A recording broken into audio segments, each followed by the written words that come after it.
بسم اللہ الرحمن الرحیم۔ الصلاۃ والسلام علیکہ یا سیدی یا رسول اللہ وعلی آلک وصحابک یا حبیب اللہ۔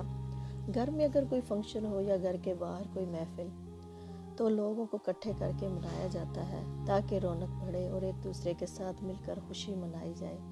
اسی طرح حضرت غوث اعظم رضی اللہ تعالیٰ کے دور میں لوگ اپنے گھروں میں محفل رکھتے تھے تاکہ اکٹھے ہو کر اللہ کا ذکر و اذکار کیا جائے۔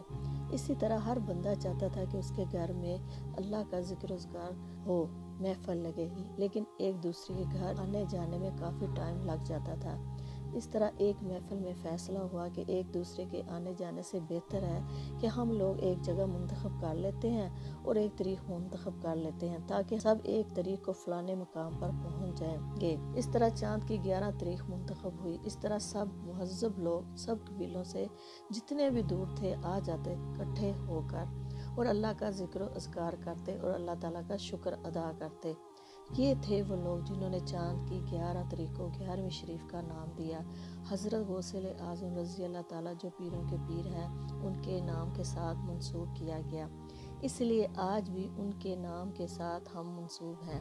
اس لیے ہم لوگ آج بھی ان کی یاد میں میلاد کرواتے ہیں، یہی کہتے ہیں 11ویں شریف کا ختم، یعنی ہم نے اس تاریخ 11 کو عزت دی، وہ اس لیے کہ اللہ تعالیٰ کے جتنے نبی پیغمبر رسول ولی اس دنیا میں آئے ان کی تاریخ پیدائش زیادہ تر 10 اور 11 12 ہے۔ خوش نصیب ہیں وہ لوگ ان تاریخوں پر روزے بھی رکھتے ہیں اور میلاد کرواتے ہیں۔ ختم کا کیا مطلب ہے؟ ختم کا مطلب ہے مہر لگانا۔ ہم محفل میں جو ذکر و اذکار کرتے ہیں اس پر ختم اللہ یعنی اللہ کی مہر لگاتے ہیں تاکہ ہماری عبادت مقبول ہو۔ جو ہماری سب باتیں شروع ہوتی ہیں وہ بسم اللہ سے شروع ہوتی ہیں، جس کا مطلب ہے شروع اللہ کے نام سے جو بڑا مہربان اور نہایت رحم کرنے والا ہے۔ وہ وحدہ لا شریک ہے، اس کا کوئی شریک نہیں۔ اللہ تعالیٰ ہمیں بھی نیک اور پرہیزگار بنائے۔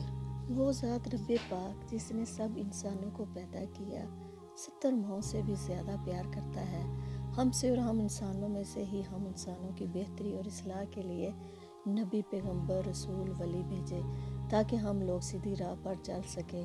سب چیزیں اللہ تعالیٰ نے پیدا کی، لیکن ان کو کیسے استعمال کرنا ہے، کس طرح چلنا ہے، طریقے ان مہذب ہستیوں کی وجہ سے پتہ چلا کہ اب نماز پڑھتے ہیں اس کا طریقہ ہمیں کس نے بتایا، روزے رکھتے ہیں اس کا طریقہ کیسے پتہ چلا، حج کا بیان ہے طریقہ کیسے پتہ چلا، زکوٰۃ ہے زکوٰۃ دینے کا طریقہ کیسے پتہ چلا۔ اب بچہ پیدا ہوتا ہے اس کو کون سکھاتا ہے، کھانا پینا اس کے ہر کام ماں باپ سکھاتے ہیں۔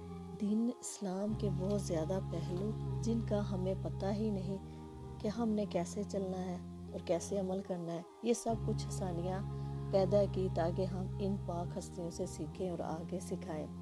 واہ میرے رب تیری جتنی شان بیان کی جائے کم ہے۔ اللہ تعالیٰ ہمیں سیکھنے اور سکھانے کی توفیق دے تمام کائنات کو، آمین یا رب العالمین۔